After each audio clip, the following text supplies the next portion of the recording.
Hey guys, welcome to the Captain Fizz and Mask Guy show. We took last week off, but we are back, and it's a bit of a blitz this week, because we're going to just talk about whatever we decide to talk about. So you know what? Hit the music, and we'll be right back.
Captain Fizz. And greetings once again from the 7th moon of thunder.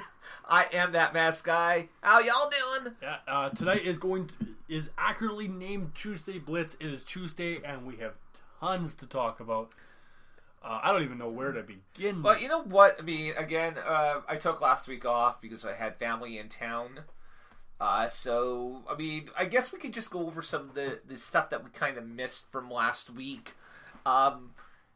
I guess to start off with, maybe, neither of us are exactly fans of the guy, but I guess we sort of need to talk about the elephant in the room. And of course, this is the fact that our very own Prime Minister, Justin Trudeau, is going to be appearing in an episode or an issue of Civil War II, issue number 5. And they are giving him his own variant alternative cover for that issue, where he's actually sitting in his boxing gear with members of Alpha Flight surrounding him. Yes. Now, I've had arguments with a lot of people over the last little while about this. A lot of people were, reminding me that Barack Obama in the States was also featured on one. But I have to point out one very important fact. We've had 2 prime ministers featured in a Marvel comic book, so bite that. Well, it's true. It was as far as Barack Obama is concerned, Marvel came out with an issue at around the same time he was first took on the position as president, and he was rescued by Spider-Man, no less. But if you have to go all the way back to 1979, and our Prime Minister, Justin Trudeau, his father, Pierre Trudeau, while he was Prime Minister, appeared in an issue of Uncanny X-Men. So take that. America. Actually, I don't know if any presidents of the United States have appeared. But, I mean, the fact that both the Trudeaus have now appeared in comics. Yeah, take that. We win this argument. It goes with my whole thing. I've been having battles all weekend. It was Canada Day up here in Canada. Obviously, ours was on Friday because of the fact that we are better. Ours has to come first because otherwise you have nothing to compare it to in the States for your Independence Day. What kind of name is that? We celebrate the fact that we're British. We kind of push ourselves away from it, but we still acknowledge the fact that we're British because, except for Quebec. But then Quebec doesn't even call themselves Canadians. So Quebec took offense to Trudeau saying we're all one nation. So as far as I'm concerned, one gigantic finger to them.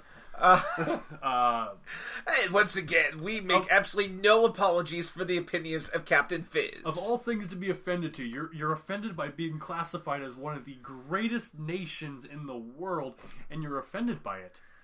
I'm sorry, but I mean, it's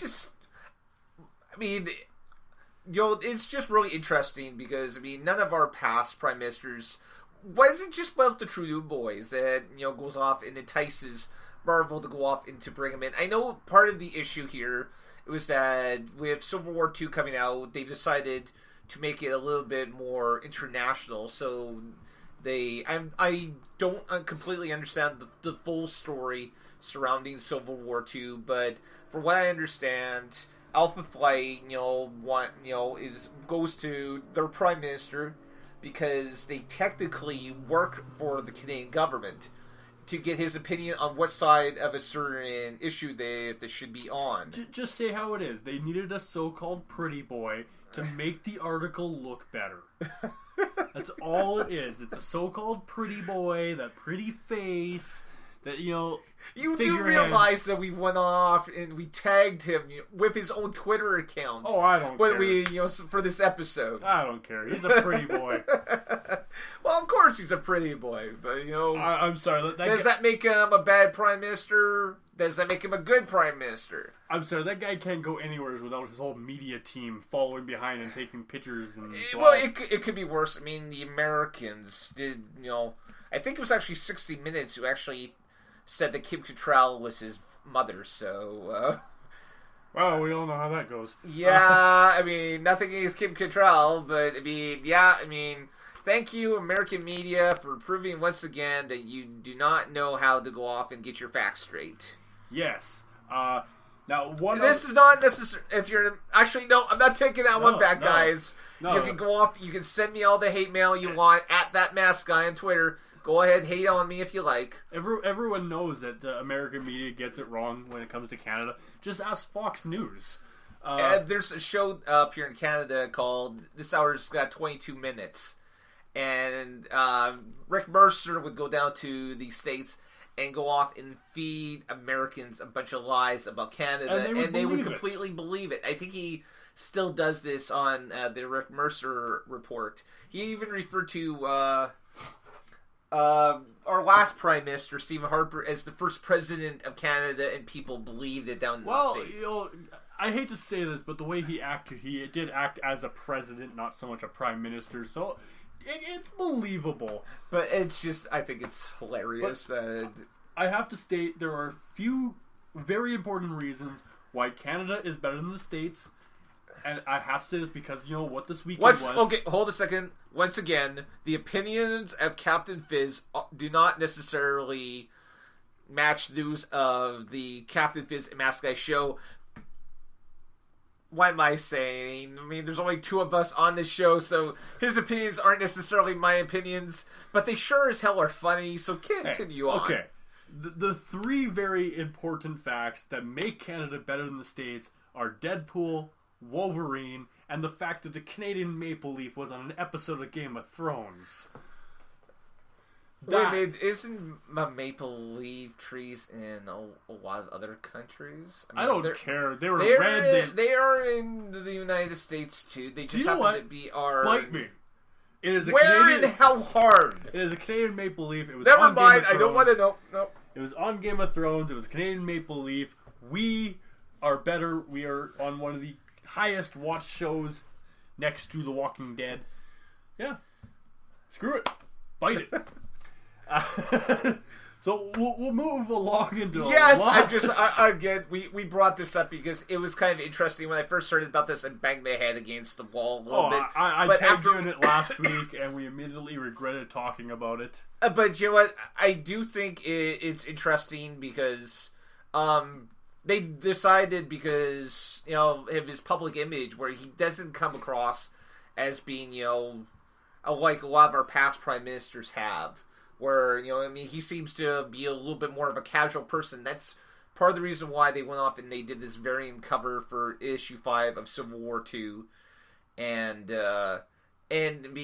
although I do question whether or not they would have had the, Prime Minister, in, the issue, regardless of whether it been Stephen Harper or someone else for this particular series. Considering it's being written by a Canadian, and the Canadian actually approached... the Prime Minister office for permission. They did not give permission, nor did they, or they weren't endorsing it. They did not endorse it, but they didn't say, they didn't say no, you can't do it. So, I think it does depend on who was actually in charge. I see more. If Stephen Harper was still in charge, it'd be more like a villain, less of somehow I think Stephen Harper's a little too straight laced. I think he would have flat out told Marvel no. I mean, and I was a supporter of Stephen Harper, but I do think that he was a little bit too straight-laced. I don't think he would have appreciated this. No, I definitely agree. Let's move into, and I think we're going to stick with kind of the theme of, the Canada Day, Independence Day weekend. We'll move into Captain America.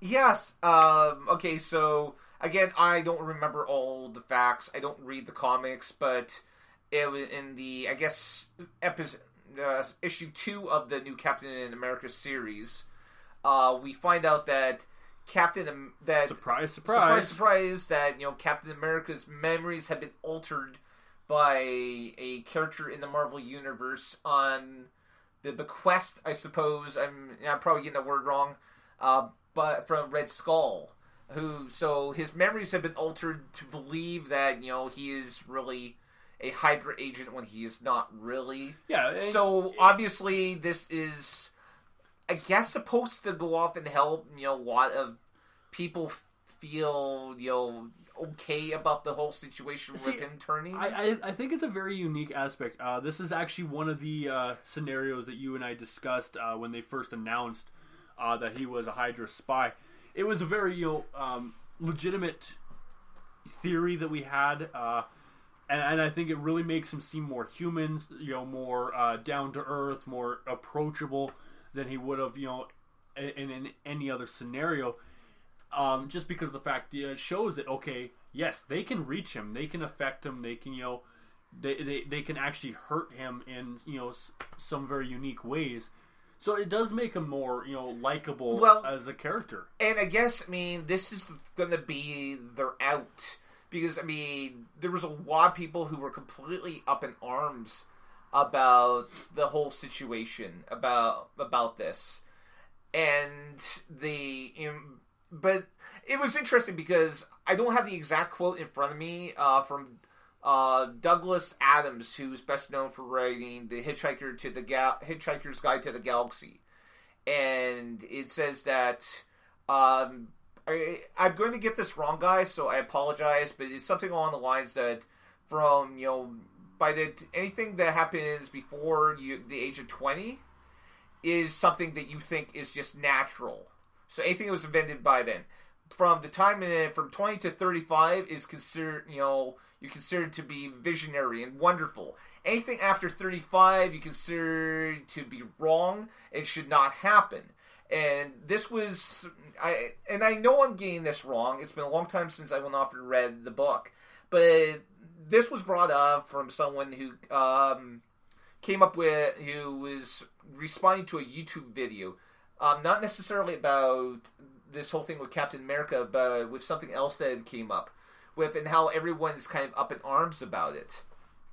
And I think what we're really seeing is a lot of people, especially who've been fans of Captain America for a very long time, kind of getting up in arms about this, while people who aren't necessarily been fans for as long thinking, okay, this is pretty cool. So I think I remember what it was about. It was about some new power that Superman's got, where he can do the solar blast or something. But I think that's part of the reason why we're seeing so many people just so up in arms about it, because while everyone wants there to be change in comics, they aren't necessarily willing to welcome it when it actually happens. Oh, I completely agree. Now, one of the biggest questions I have, and I think may never be answered, is was this their plan all along, or was this changed just so to avoid the extreme backlash that they were getting? I don't think that they would have went off and they would have done, said, okay, we're going to make him a Hydra agent without having a way to get out of it, to bring him back to his, back to the way he was originally. There had to be this is definitely a very interesting way to get around it. Do you think, though, that, their plan was to have it revealed, and then canceled within, 2 issues? So, somehow, I really think that they wanted to keep this a lot longer. Well, he's definitely... they're going to keep him around as a Hydra agent for a while, but I think they felt obligated to the fans to go off and to reveal this, and maybe